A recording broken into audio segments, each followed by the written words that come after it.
hoje nós temos uma roda de diálogo e o nosso palestrante convidado hoje é o professor Jailson Rocha, né?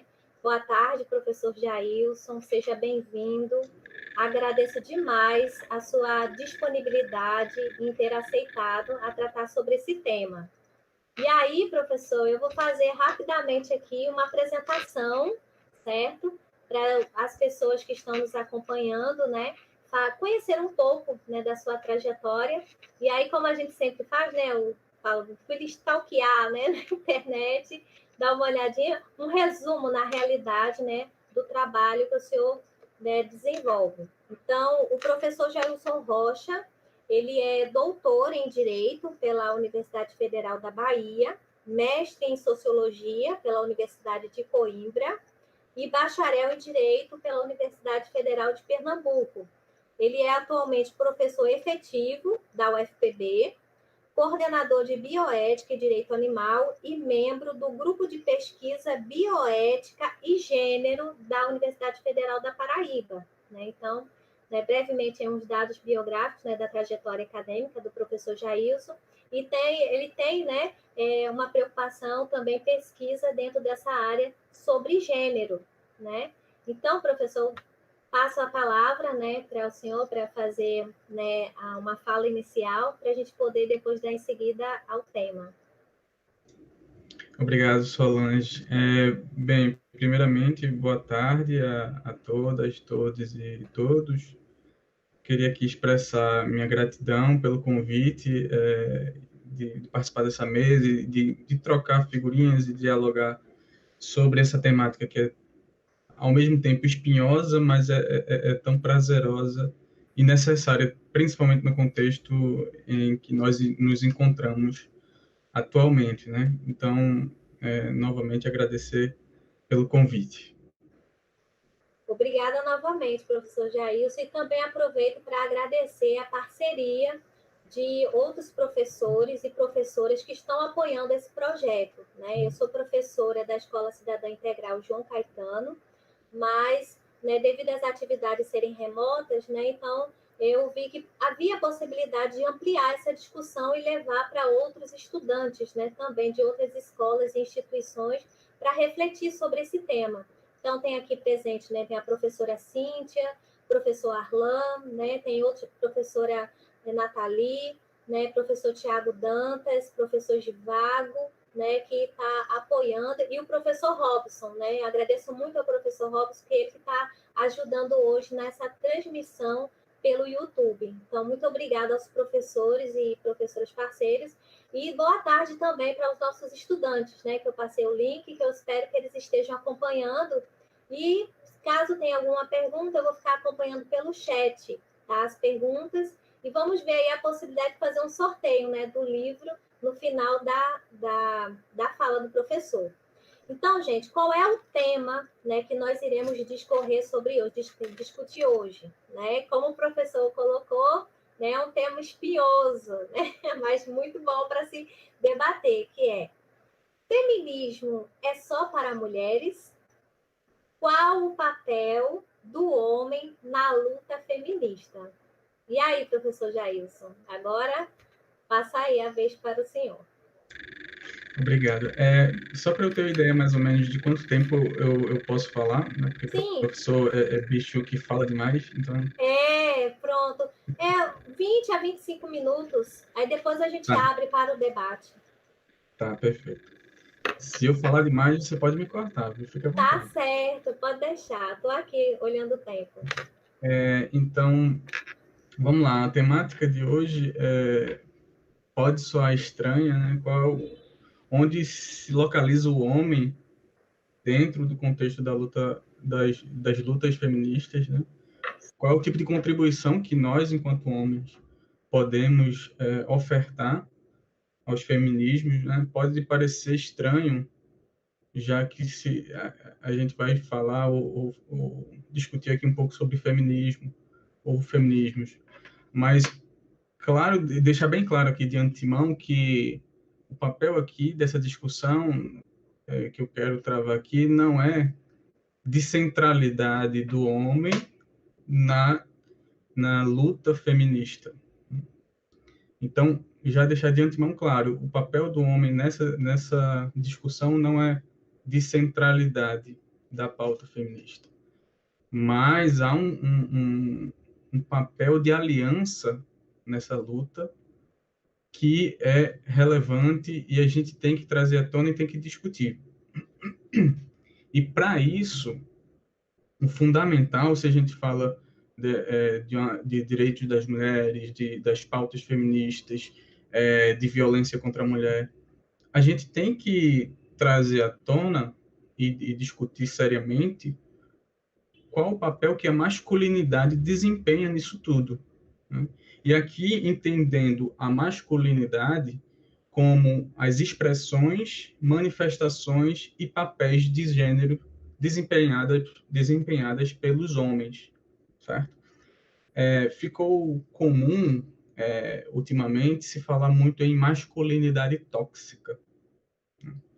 E, às vezes, resumir masculinidade tóxica como sendo a única masculinidade possível.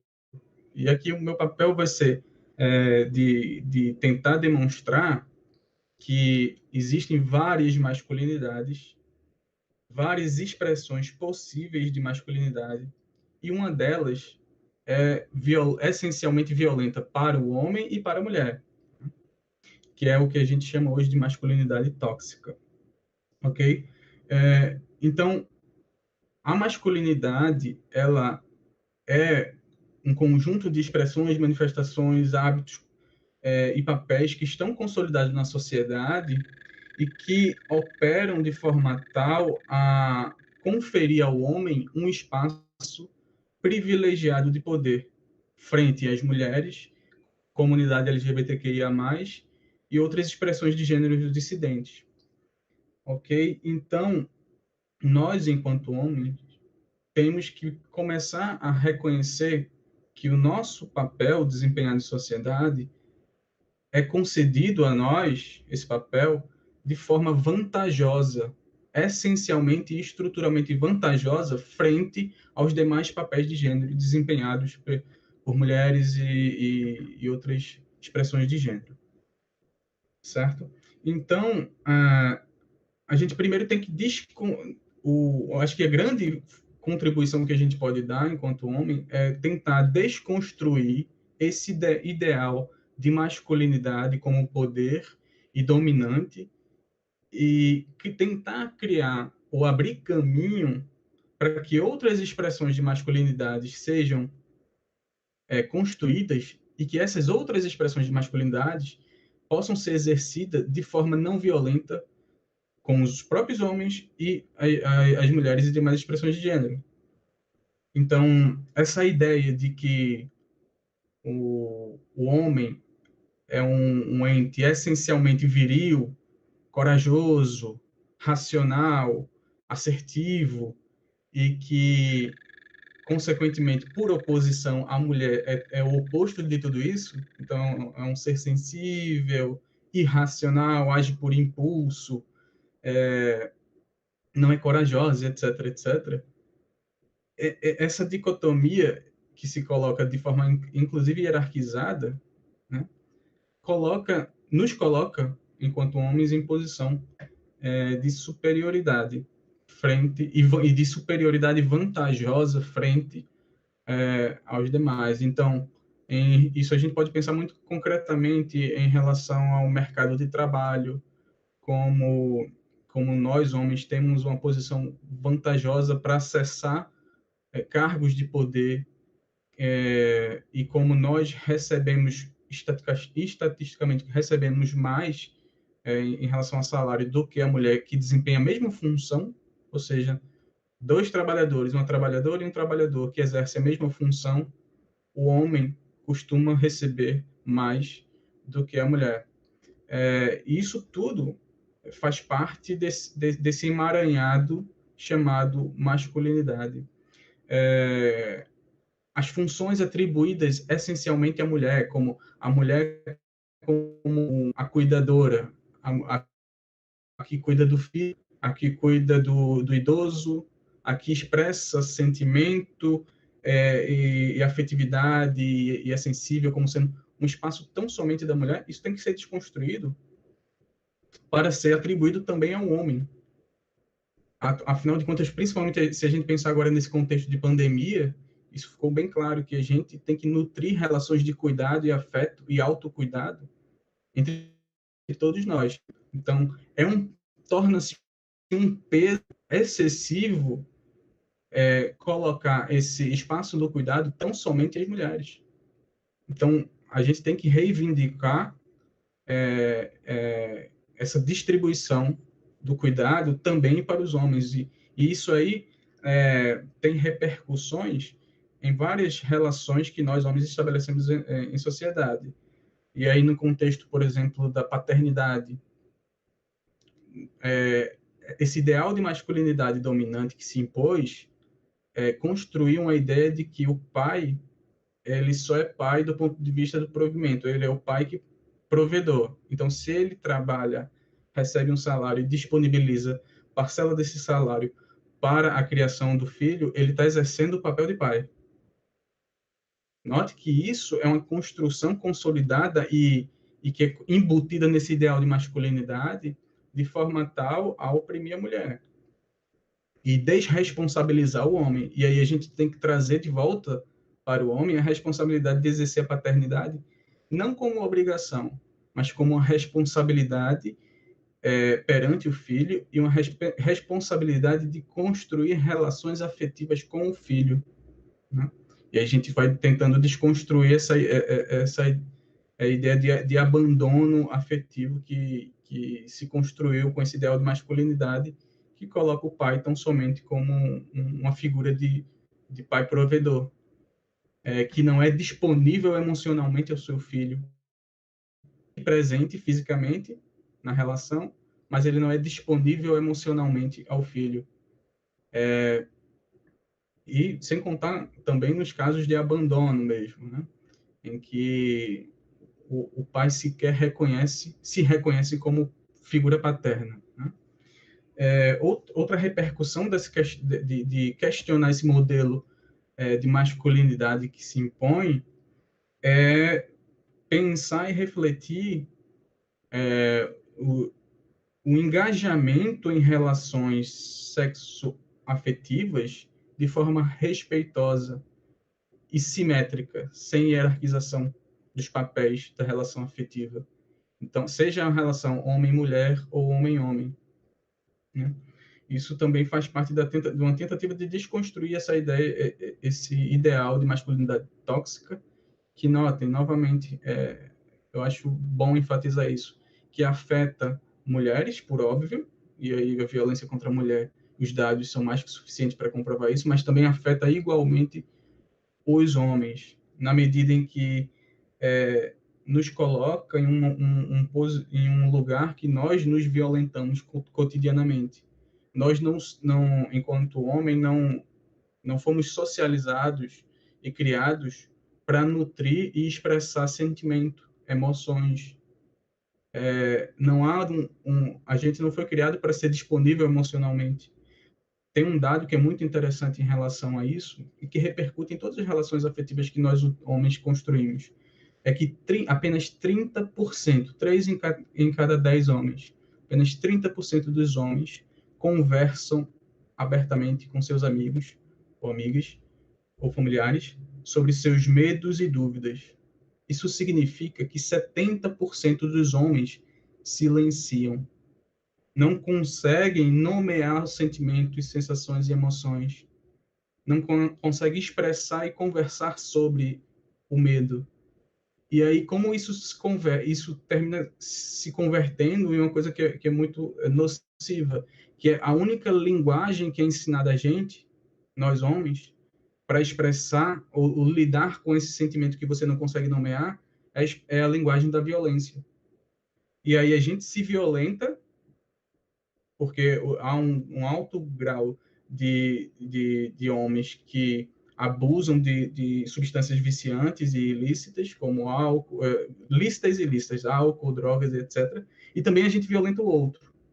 E aí, no caso, alto índice de violência doméstica contra criança, idosos, contra mulher, bullying na escola, né? o que é o bullying na escola, se não uma forma de lidar com as sensações e sentimentos e emoções internas que nós, os homens, temos, e que não disseram, ó, tudo bem para você falar sobre isso. Você não vai ser menos se você falar sobre esse sentimento. Não ensinaram isso a gente, e sobretudo a minha geração e as gerações anteriores. E aí a gente aprendeu a extravasar essa emoção frustrada dentro da gente através da violência, através do bullying, falar mal do outro, do colega de classe, etc. Então, acho que é possível a gente construir um tipo de masculinidade que torne tranquilo e natural, normal, que o homem se expresse de forma sensível também. E aí ele pode se construir enquanto um bom pai que nutre relações afetivas, um bom amigo que conversa sobre e que apoia e acolhe o sentimento do amigo, uma pessoa, um homem disponível emocionalmente para construir relações afetivas saudáveis. Tudo isso se a gente se permitir desconstruir esse ideal de masculinidade que é tóxica, e repito, tóxica para as mulheres, sobretudo, mas para nós também. Para ter ideia também, um dado relevante é que os homens cometem 4 vezes mais suicídio do que as mulheres. Muito embora a masculinidade seja um espaço de poder, e aí aquilo que eu falei lá no início, que se manifesta em situações vantajosas ao homem, em que ele tem um espaço de fala, de poder, enfim, com altos cargos em empresas e no setor público e no setor político, mas ao mesmo tempo que ele tem esse espaço de poder, esse mesmo espaço de poder vem com a exigência do silenciamento emocional. Um homem, aspas, bem-sucedido nesses termos, ele não pode ser vulnerável, se mostrar emocional, sensível, expressar dúvida, medo, receio. Nada disso é disponível ao homem. E aí, de novo, a gente converte tudo isso, esse silenciamento emocional, em linguagem violenta na sociedade. E aí,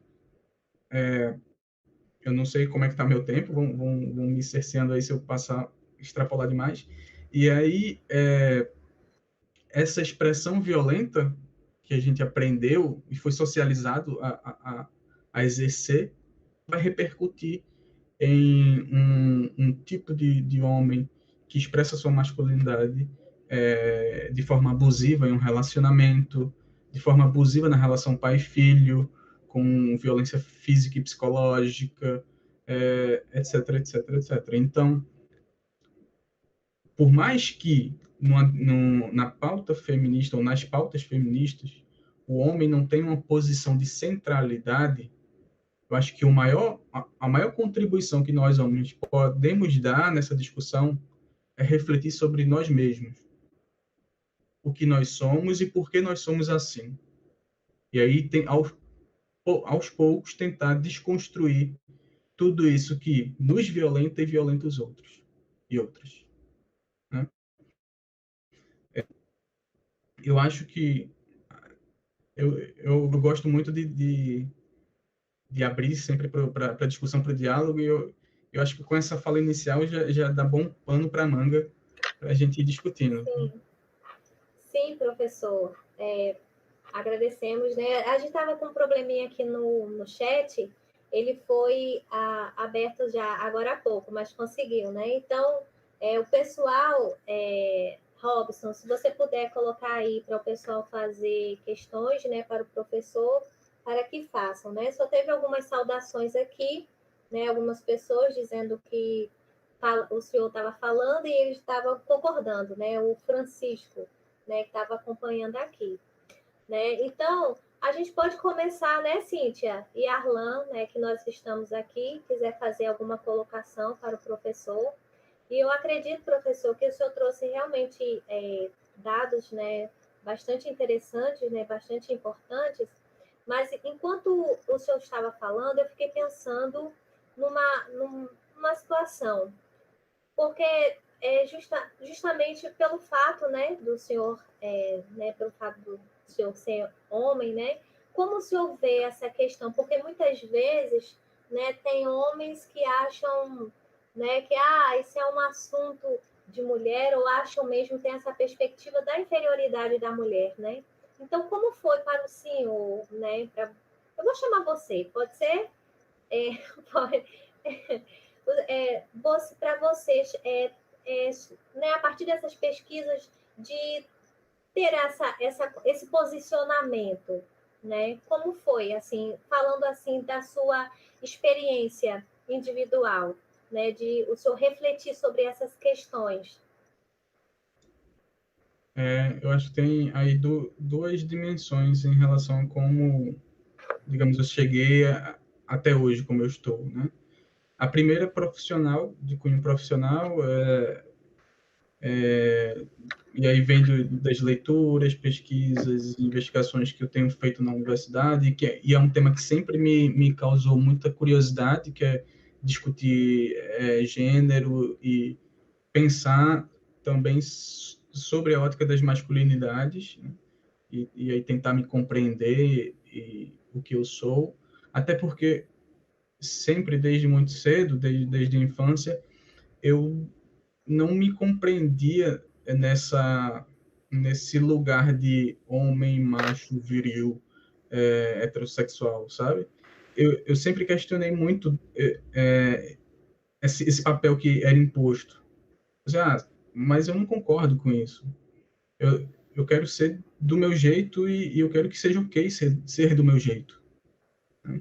E então, profissionalmente, eu terminei me engajando com essas temáticas.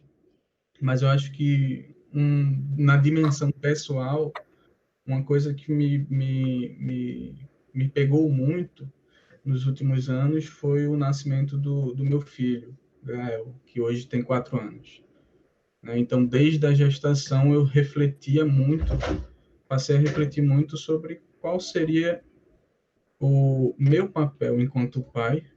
Eu me peguei refletindo muito, e aí de forma muito mais estrutural mesmo, me pegou tanto do ponto de vista profissional quanto pessoal, essa questão de discutir, refletir sobre masculinidade e desconstruir uma série de coisas para tentar pensar em outras expressões de masculinidade. E aí, até desde então, tenho mergulhado nisso de forma mais profunda. O professor, e o senhor comentando, né, sobre essa sua experiência pessoal, né, que esse fato, né, esse acontecimento na sua vida, né, que levou o senhor a engajar mais, né, nessa discussão. E uma coisa que a gente discute muito dentro do feminismo é a questão do processo de desconstrução, né? Então, quando a gente, porque existe um padrão, né, que é colocado, né, definições de papéis, né, tanto para homens, para mulheres, você tem que ser assim, você tem que ser assado, e sempre as mulheres sempre colocadas, né, numa posição, né, mais de inferioridade. Então, quando a gente vai tomando consciência, né, a liberdade que nós temos, então a gente começa um processo de desconstrução, né, para sermos aquilo que realmente nós, né, devemos ser, digamos assim. Então, esse mesmo processo passam também os homens, né? Porque a partir do momento que as mulheres têm essa tomada de consciência, lógico que com a tomada de consciência, o comportamento ele vai mudar, e aí vai chamar também a atenção do outro, né?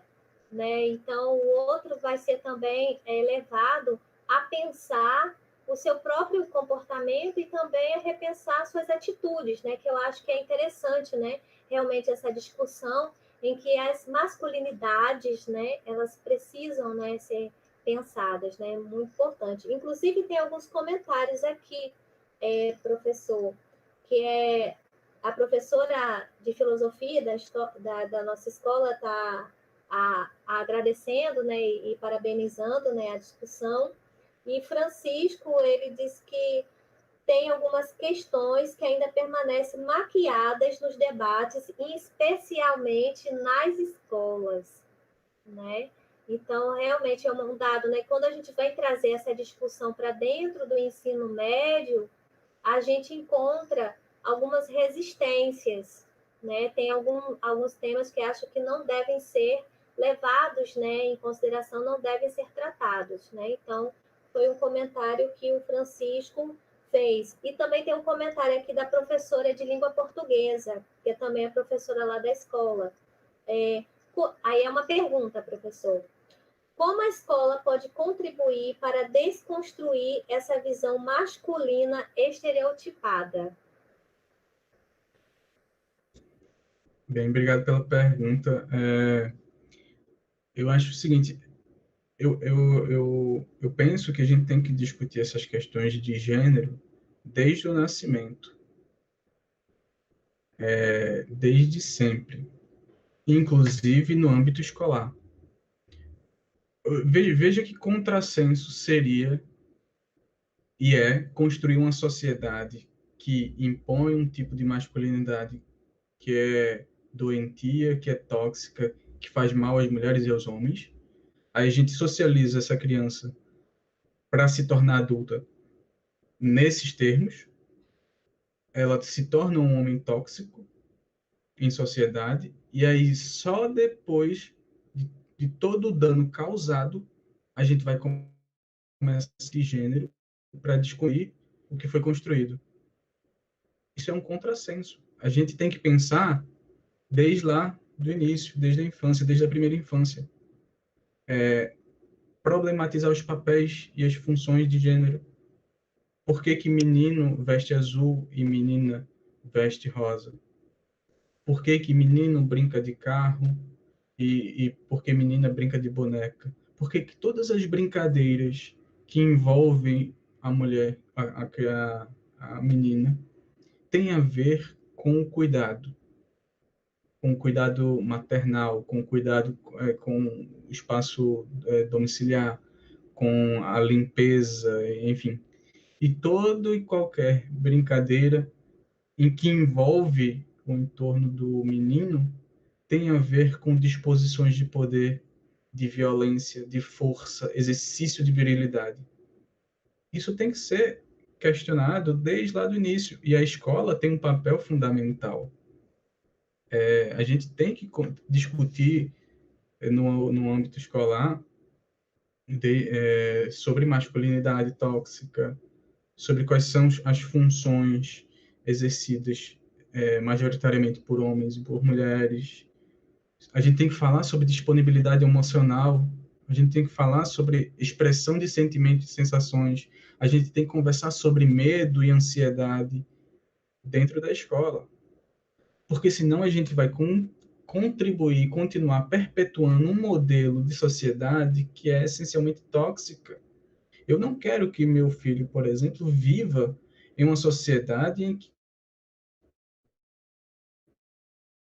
em que só 3 em cada 10 homens conversam sobre medo. Eu quero que meu filho converse sobre medo comigo, com seus amigos, com a mãe, com a avó, com o tio, com a tia, com a professora na escola, com todo mundo, e que seja normal.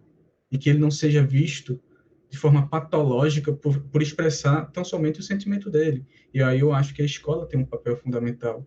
Criar grupos de trabalho e rodas de diálogo sobre masculinidades entre professores homens e estudantes homens, mas também fazer com que professores homens e estudantes homens escutem as mulheres, disponibilizem espaço de poder para que as mulheres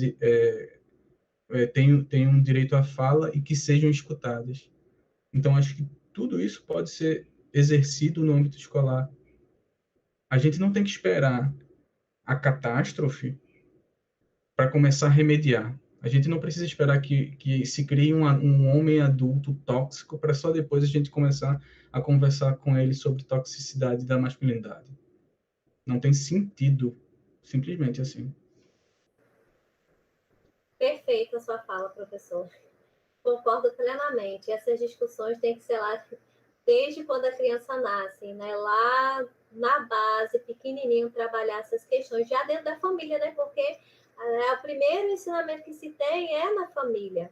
E aí, concordo plenamente. Eu sempre, quando o senhor fala, né, que você deixar um menino, né, crescer, ele se tornar um homem tóxico, para depois você tratar isso, é muito complicado. É a mesma coisa eu trago para a experiência das próprias mulheres. Porque, pelo menos, essa consciência que eu tenho hoje, depois de adulta, depois que eu entrei na universidade, aí eu fico me imaginando, poxa, se eu tivesse tido essa formação desde pequena, muitas coisas, né, poderiam ser evitadas e eu acredito muito que nossa sociedade seria outra, né? Então, o caminho é a educação e trabalhar essa temática, né, desde pequenininhos, lá no ensino infantil. E aí, professor, é um desafio que a gente tem. Como uma coisa que o senhor propôs, que até me deu ideias, né, de propor rodas de diálogos com os meninos para tratar sobre masculinidade tóxicas, né? E aí, quando a gente vai, qual é o professor que vai querer fazer uma parceria dessa, né? De fazer dentro, por exemplo, dentro da minha realidade escolar, tá? Porque muitos não conversam sobre isso, né?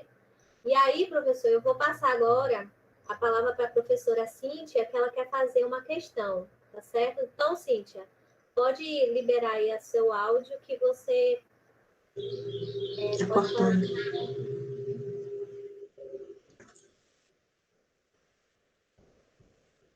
Boa tarde. Consegue me ouvir direito? Tá ok? Meu som? Tá ok?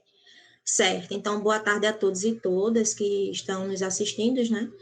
Pelo YouTube. E obrigada, Solange, pelo convite de participar e contribuir com esse projeto de suma importância, né?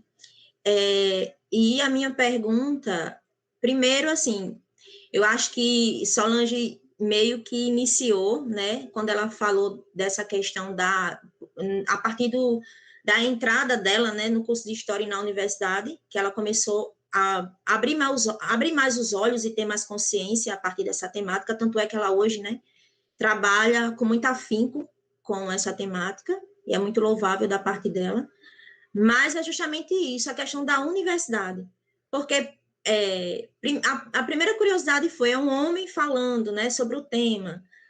Então, dentro do próprio ambiente da universidade, a gente não vê, inclusive, os próprios homens, mesmo que no curso de História, como foi o nosso curso, né, que eu e Solange fez, abrir para essa discussão.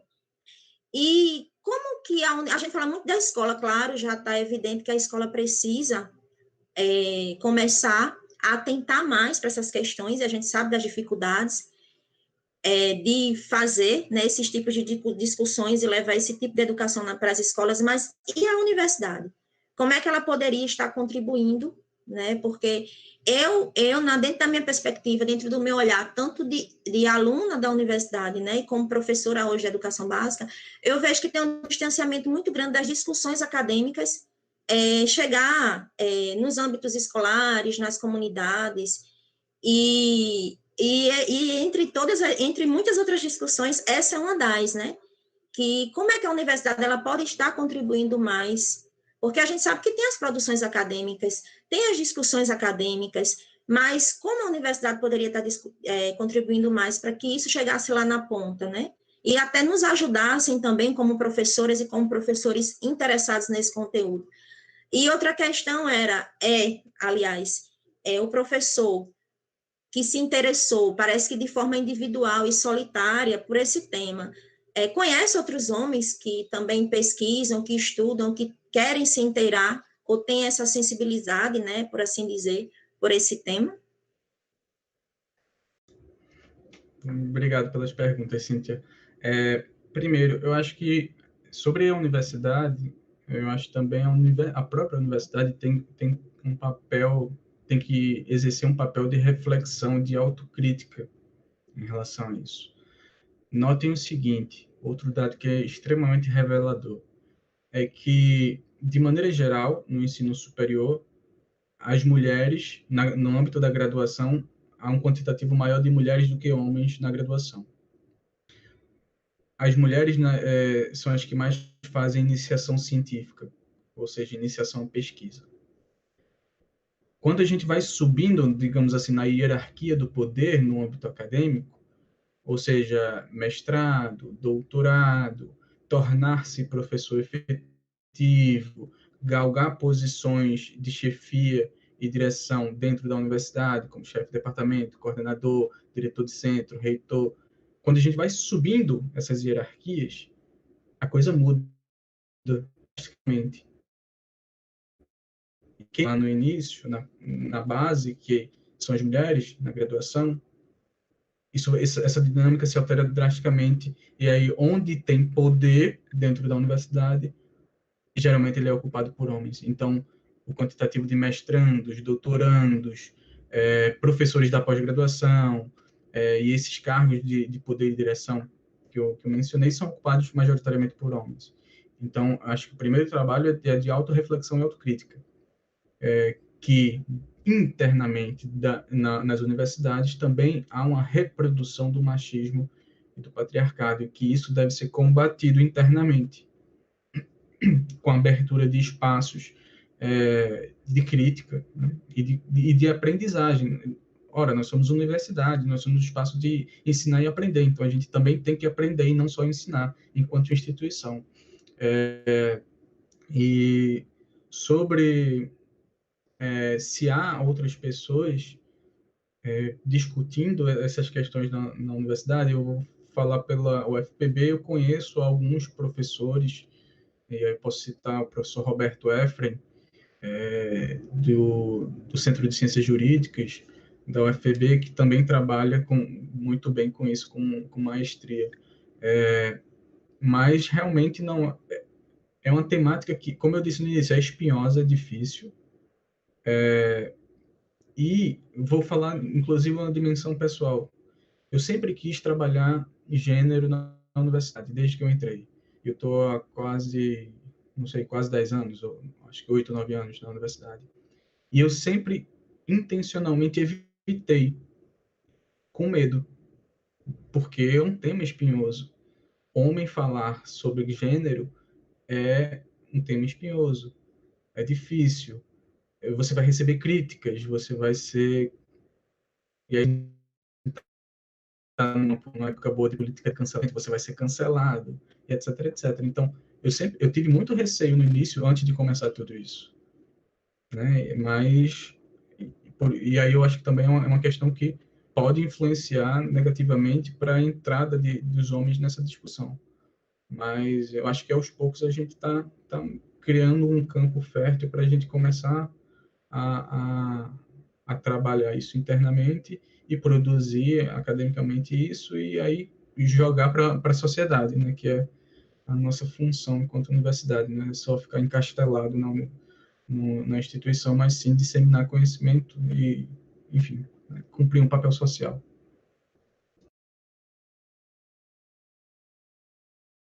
Obrigada, Cíntia, pela participação. Arlan, se tiver alguma questão, Arlan, pode passar também para a gente. E aí tem alguns comentários, professor. Eu recebi aqui algumas mensagens no meu privado de alguns alunos, disseram que o senhor explica tão bem que não tem nem perguntas para fazer. Mas estão elogiando aqui, mandando mensagem para mim, que estão gostando bastante da sua fala. Mas eu vou passar agora a palavra para o professor Arlan, que ele tem uma questão a fazer. Pode falar, Arlan. Eu posso ligar a câmera ou não? A gente continua. Pode ligar, viu? Bom, enfim, eu tenho uma questão aqui, né? Sempre ficou durante muito tempo a questão em voga do lugar de fala, né? E aí, quando professor Jair, como o senhor entra nesse debate, né? Sempre há essa crítica, né? O que é realmente plausível, né? Realmente plausível, né? O protagonismo é feminino e não masculino. Eu sempre gosto de pautar isso nos debates que eu participo. O senhor pode me informar como esse lugar de fala afeta a contribuição ou a não contribuição do homem nessa pauta, porque eu acredito que eu tenho algumas questões, mas eu acho que o lugar de fala, muitas pessoas utilizam desse conceito para se omitir. E como o homem pode participar desse debate sem ocupar esse protagonismo que é feminino, a pauta feminina, apenas no caráter de como contribuindo, agindo, sendo pela causa. Isso ficou meio claro ou meio confuso essa questão? Não, perfeito, ficou maravilha. Inclusive a questão é excelente, Alan, muito obrigado por ela, porque dá possibilidade para a gente tentar esclarecer o que, acho que principalmente nas redes sociais, é uma confusão conceitual do que vem a ser lugar de fala. Às vezes as pessoas utilizam esse conceito de lugar de fala para suprimir a fala do outro. Você não tem lugar de fala, né? Então você não pode falar sobre isso. Você não está autorizado a discutir isso, porque você só pode ouvir. Você é branco, então você não pode discutir questões étnico-raciais.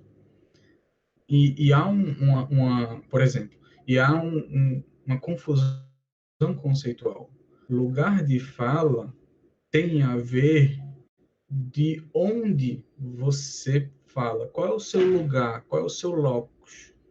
Porque a partir de onde você fala algo, esse lugar que te habita é que limita e condiciona a tua fala. Então, se eu, Jailson, homem branco, heterossexual, cis, estou aqui falando em um evento feminista, eu estou falando a partir desse lugar. E esse lugar me impõe certas condições e limites para falar. Eu não vou falar em nome das mulheres, por exemplo. Eu não represento as mulheres, por exemplo. Eu não sei da dor das mulheres, por exemplo. Mas eu posso discutir gênero a partir do meu lugar, que é a de um homem branco, hétero, cis, etc, etc, etc. E o que isso vai me impor? Quando eu for falar, tem algumas limitações. Eu não posso falar em nome de alguém que não sou eu. Eu não posso falar em nome das mulheres. Ou tudo que eu falar vai ser contingenciado por essa minha condição prévia. Então, eu posso não ter sofrido algum tipo de opressão de gênero, mas eu posso falar do ponto de vista do opressor. Eu posso falar a partir do ponto de vista da masculinidade e de como ela me construiu enquanto ser humano e construiu as relações sociais opressivas contra as mulheres e tentar, assim, desconstruir. Então, nota, eu estou falando de uma coisa, de uma temática, que se a gente pegar aquela confusão conceitual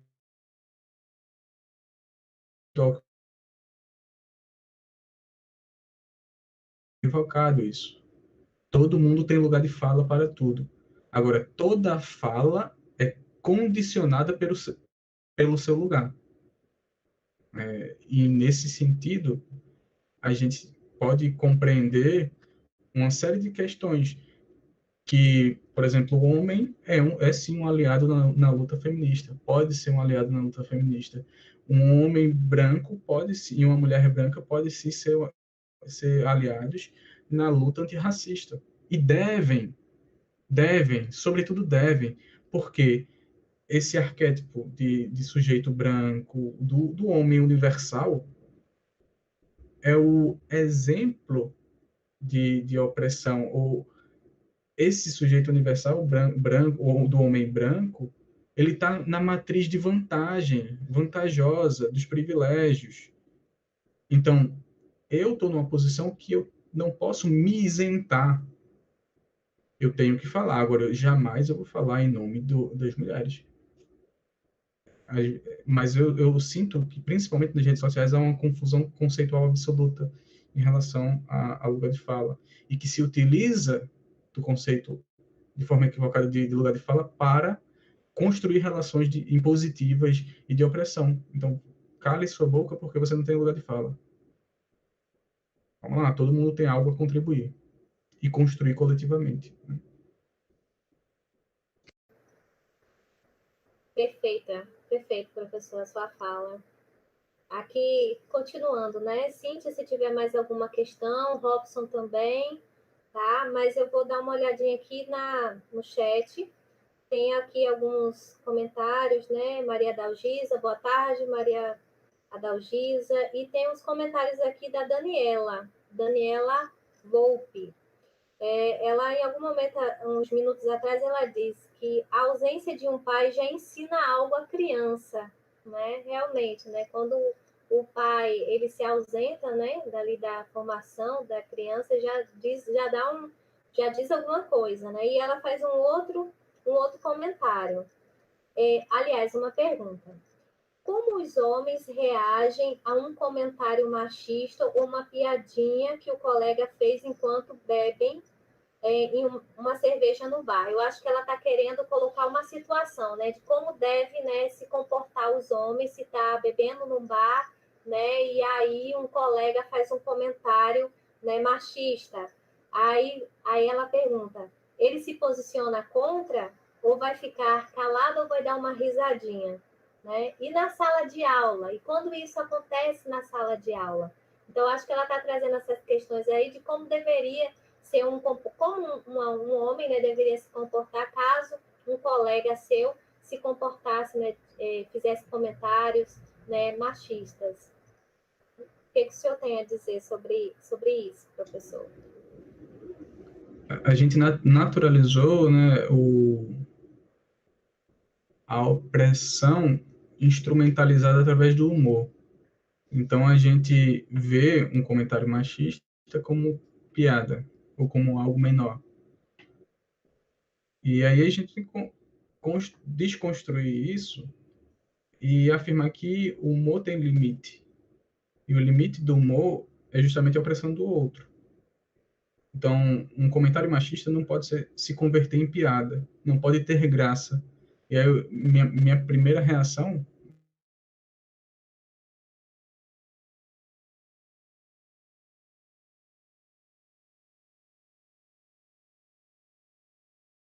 ou não reação, e aí vai muito mais na minha condição de professor, é tentar ter uma reação pedagógica. Às vezes, as pessoas não fazem esse comentário porque são essencialmente más. Como eu disse lá no início da minha fala, nós somos socializados desde o início, lá, desde o nascimento, para nascer homem machista, para nascer homem viril, para nascer o homem pegador. Então, muitas das vezes, e aí eu falo mais do ponto de vista pedagógico mesmo, o mais eficiente é tratar essa pessoa como inserida em uma estrutura essencialmente machista, e não que ela é a pior pessoa do mundo. E aí tentar conversar, abrir um canal de diálogo, isso aí não é aceitável, porque não tem graça, porque violenta uma outra pessoa. E o humor, ele pode ser utilizado como um veículo de crítica, como um veículo inteligente de crítica, sem oprimir ninguém. E aí tentar ressignificar isso. Na sala de aula, eu acho essencial criar uma cultura de respeito. Respeito, e aí eu acho, na minha condição de professor, para mim, respeito, eu sempre coloco isso na primeira aula. Respeito é muito mais que eu quero de vocês, alunos, é muito mais em relação a vocês, respeito mútuo, do que o respeito hierárquico frente a mim, professor. Eu quero que você aluno, respeite a sua amiga que está do seu lado. E eu quero que todo mundo crie uma relação empática e afetiva e de respeito dentro da sala de aula. E criar essa cultura é coisa que é trabalho de formiguinha e que leva tempo. E é construção diária, cotidiana. Né? Nem sempre a gente vai ter a paciência suficiente para isso. A gente pode também cometer equívocos nesse processo, mas contanto que a gente se disponibilize a construir coletivamente isso dentro da sala de aula, lembrando sempre que a sala de aula é um microcosmo da sociedade, né? Então, se a sociedade é essencialmente machista, dentro da sala de aula vão transitar valores machistas ali também, e a gente tem que tentar de forma pedagógica desconstruir isso dia após dia, até porque a gente está dentro de um processo de socialização.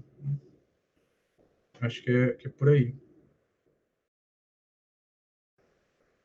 Ok, professor, obrigada. Realmente é muito importante a gente né, fazer com que haja, né, existe essa cultura de respeito, principalmente dentro dos ambientes escolares. Né? A gente vê muitas brincadeiras, né, entre aspas, entre os estudantes, né, que reproduzem, né, que vem naquele tom, não, mas eu estava só brincando. Mas é uma brincadeira que não é, entre aspas, não é uma brincadeira, porque, né, ofende e não é legal, né? Então, realmente é um desafio para a gente. Mas, professor, a professora Cíntia tem uma outra questão para levantar. Pode falar, Cíntia. Pode ativar sua câmera. Na verdade, não é nenhuma pergunta, é mais uma colocação a partir da própria experiência e observação, né? Eu também fui tomando consciência de determinados fatores que envolvem essas questões machistas na nossa sociedade, com a maturidade mesmo, com o conhecimento que a gente vai adquirindo a partir até das próprias leituras. Que isso é até uma questão que eu queria colocar, né? Quais leituras, né, que o professor tem contato, assim, né, que vai construindo essa consciência, isso é realmente uma questão que surgiu agora. Mas o que eu queria falar, e complementando um pouco a fala, tanto do professor como da Solange, é que é muito difícil, quando a gente se encontra no âmbito escolar, aonde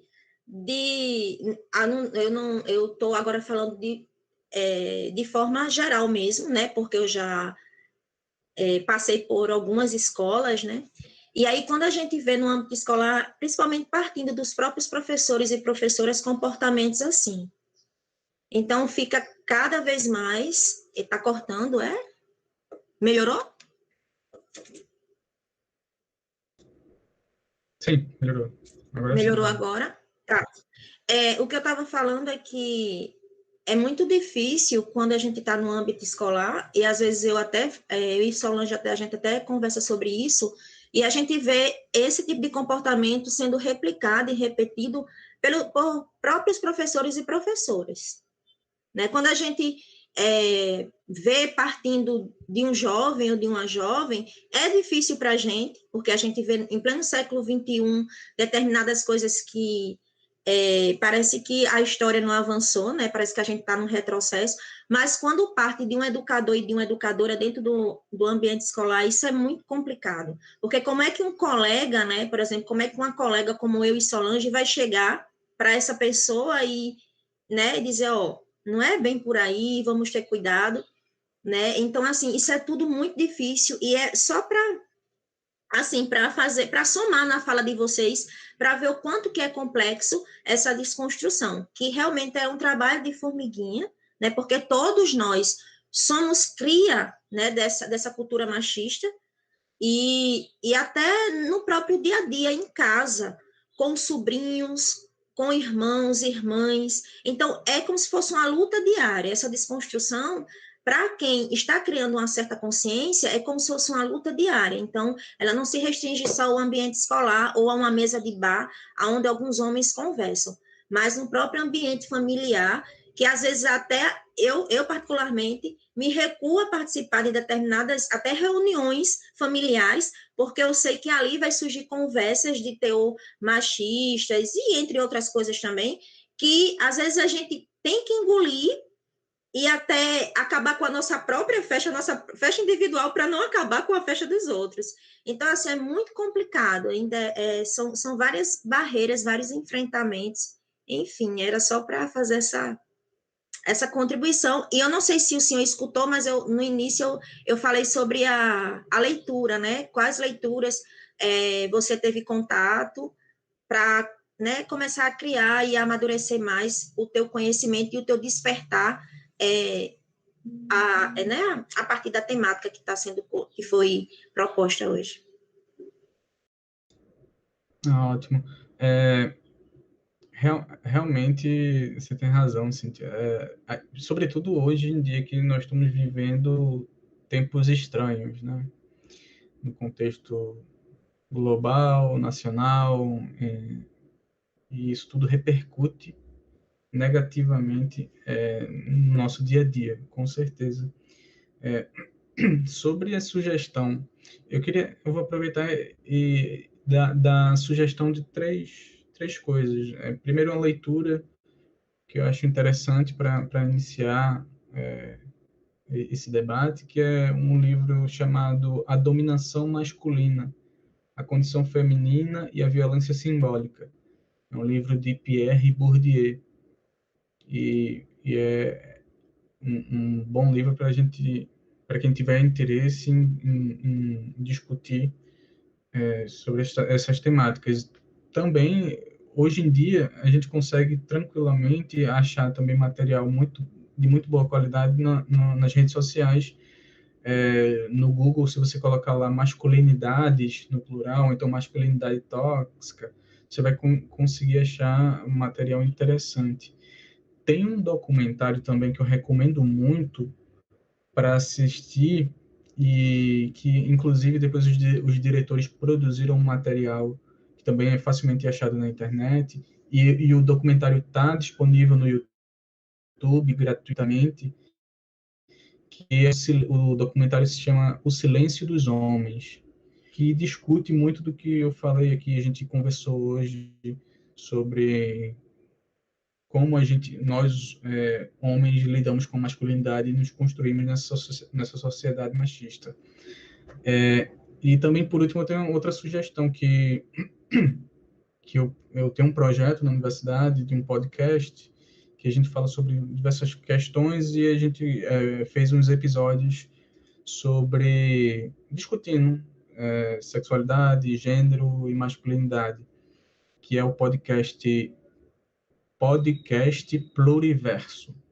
E aí está disponível no Spotify, YouTube, enfim, todos esses agregadores de podcast.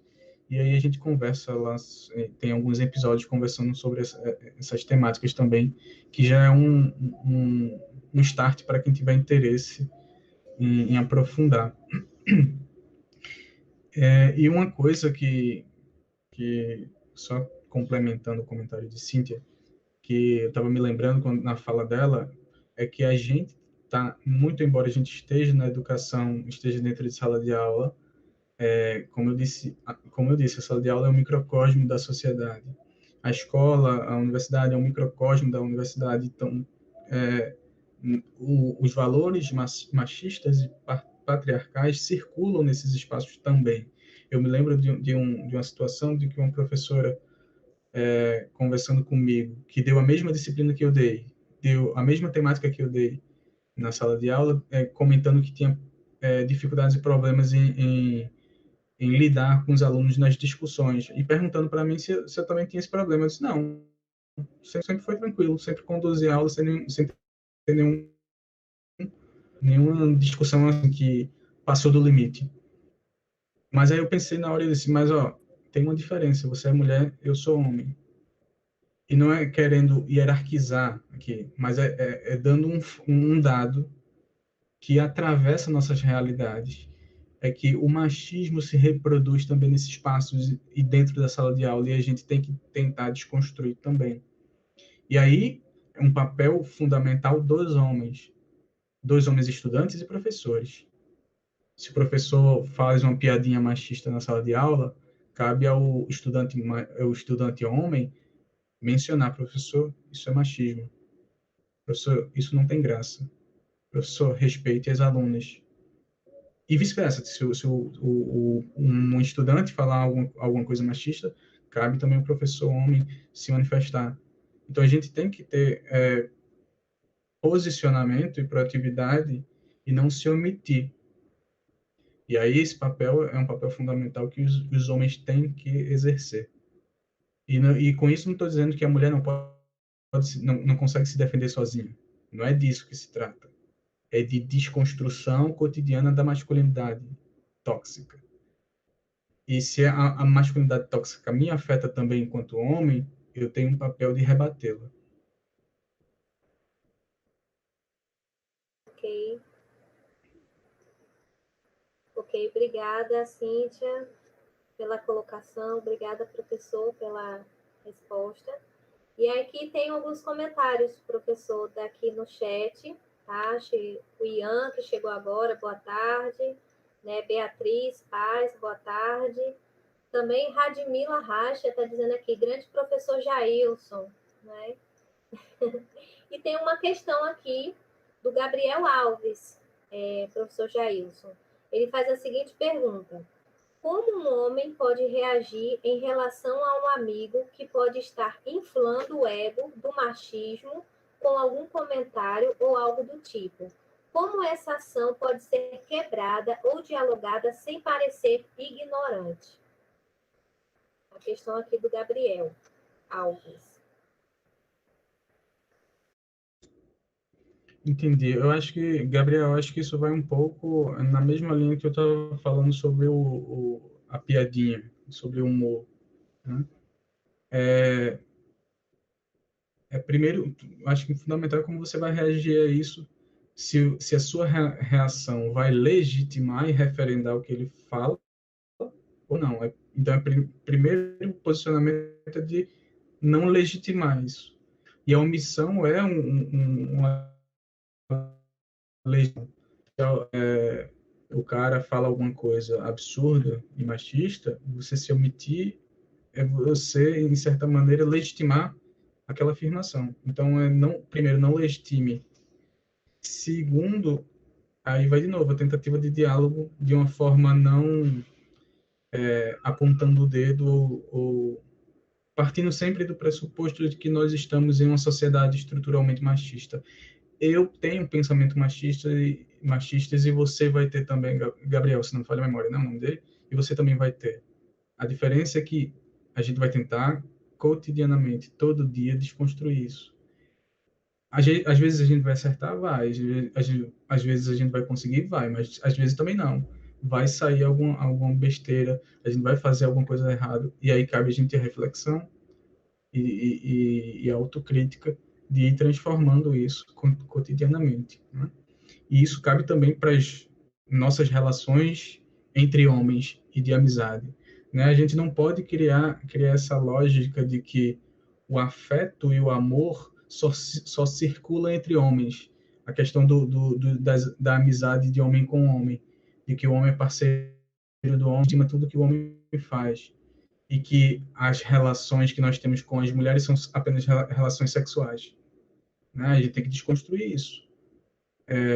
O meu amigo, ele está suscetível a cometer erros e eu, se sou amigo, tenho que acolhê-lo a ponto de criticá-lo, né? Às vezes a crítica é um belo de um acolhimento, e aí é necessário. E às vezes confrontá-lo é uma forma de afeto.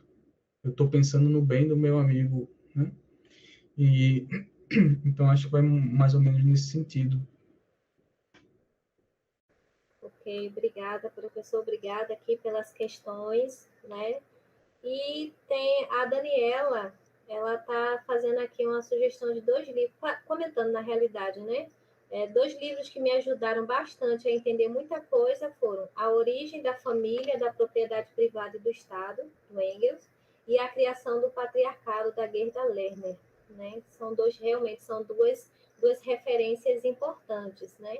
Também chegou alguns comentários aqui, professor, no meu WhatsApp, no privado, de algumas alunas do 3º ano, parabenizando, gostaram muito, né, da fala. Aí eu falei, tem perguntas? Não, professora, ele está falando tão bem explicado que eu estou acompanhando, estou adorando, mas estou sem perguntas no momento.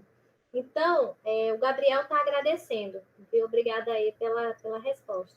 Então, gente, eu gostaria como a hora passa rápido, né, já se passaram um pouquinho mais de 1 hora, né? Eu gostaria de saber se alguém tem mais algum comentário, os professores que estão aqui na sala, né? Se tem alguma fala para fazer alguma pergunta, ou alguém aí do chat quiser ainda fazer alguma pergunta para o professor, que aí a gente, se não tiver, a gente vai encaminhar, né, para o encerramento. Tá? Bem, ninguém está se pronunciando. Solange. Oi.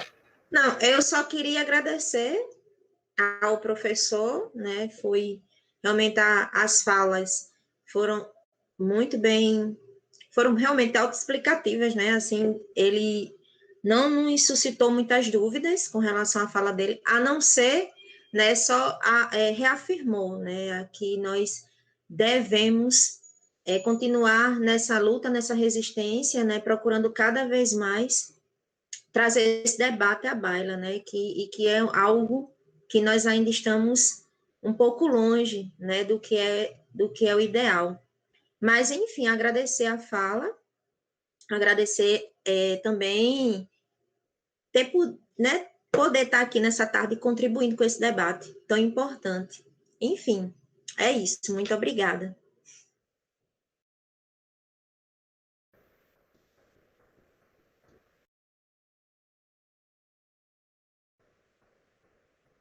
Sim, Robson, ele abriu aí, quer fazer alguma colocação, Robson, para o professor Jailson? Tive que entrar pelo celular para não ter que prejudicar aqui o vídeo. Bom, queria agradecer aí você, Solange, agradecer a presença do professor também aí, Jailson, né? Ainda não tive a honra de conhecê-lo pessoalmente, mas se Radmila já o reconhece, eu sei que é do grupo. Então, agradecer demais aí também a confiança nessa transmissão e venho trazendo uma problemática, na verdade, professor, nesse finalzinho de tarde, a respeito de um tema que o senhor abordou aí indiretamente, e eu lembro também que Solange já comentou em outros encontros, e eu acho muito pertinente. É a questão dos homens trans. Nós temos hoje na nossa escola alguns casos que esse ano a gente está nessa luta aí pelo cumprimento dos direitos, né, e pela defesa desses nossos alunos, e que me faz pensar bastante sobre isso, né? O caso de um homem trans no feminismo que já vem sofrendo a questão do machismo em sua vida enquanto reconhecidamente mulher, e aí a partir do momento que publicamente se descobre, se declara homem trans, passa a sofrer talvez o dobro dessa carga, né? Porque sofreu machismo enquanto era conhecido, compreendido como mulher, e a partir do momento que assume sua natureza, passa a sofrer também o preconceito, não só essa questão do machismo indiretamente, mas também a homofobia e tudo mais. Então, eu queria saber se dentro dessas pesquisas existe já algum estudo ou também algum material que possa ser indicado a respeito disso. Porque na nossa escola nós trabalhamos muito essa temática do combate ao machismo, e agora com esses casos que a gente tem acolhido, eu acho necessário ter uma referência melhor. Obrigado, Robson. Aquele documentário que eu sugeri, O Silêncio dos Homens, é interessante porque ele também aborda essa questão dos homens trans e de como a masculinidade trans se relaciona dentro desse contexto essencialmente machista. Então, é muito bom o documentário, e inclusive para discutir essa temática, que é também uma temática extremamente difícil, e até mesmo dentro da universidade as pessoas ainda não estão plenamente preparadas para acolher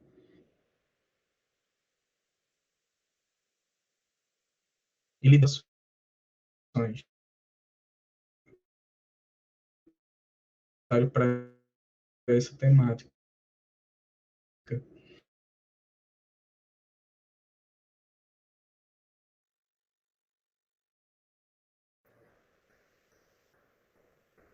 O professor travou um pouco.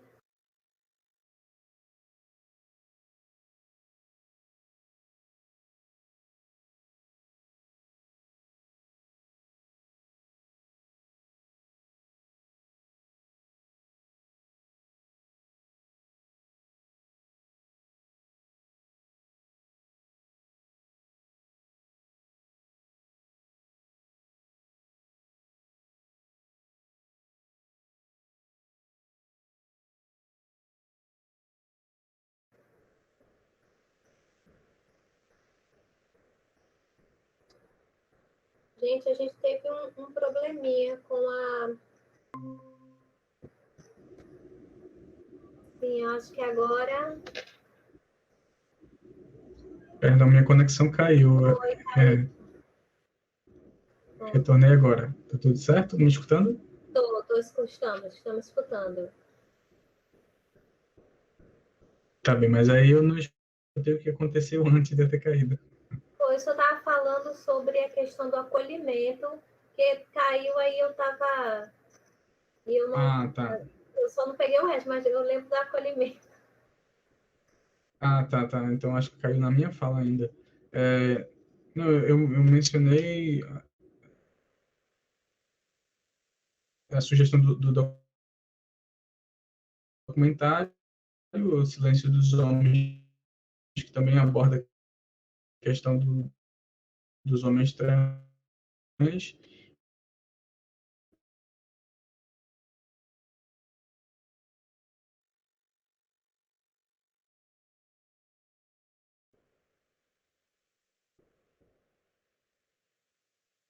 Como a própria universidade tem dificuldade.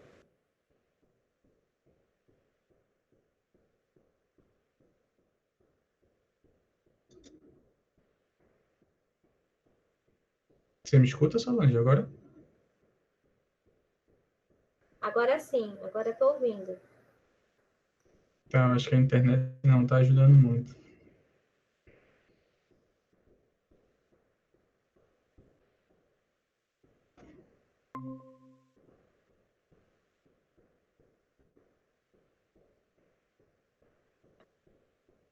Você está me escutando? Você está me Agora escutando? sim. Solange? Agora sim. Eu entrei aqui no celular rapidamente porque pelo computador estava dando problema. Ok. Certo, mas também teve um problema na internet, acho que na conexão de Robson. Pronto, a gente está caminhando para o encerramento, né? Ver se a gente consegue, com essa questão, a gente encerrar. Ok.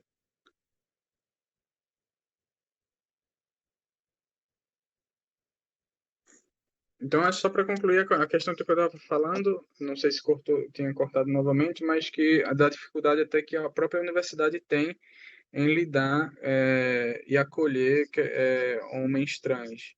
E aí eu acho que é um desafio a ser travado tanto dentro das escolas como dentro da universidade, né? Eu agradeço, né? Agradeço ao professor Arlan, a professora Cíntia, que teve que sair, e a Robson, que ajudou, né, bastante aí nessa transmissão, né? Na próxima semana tem mais.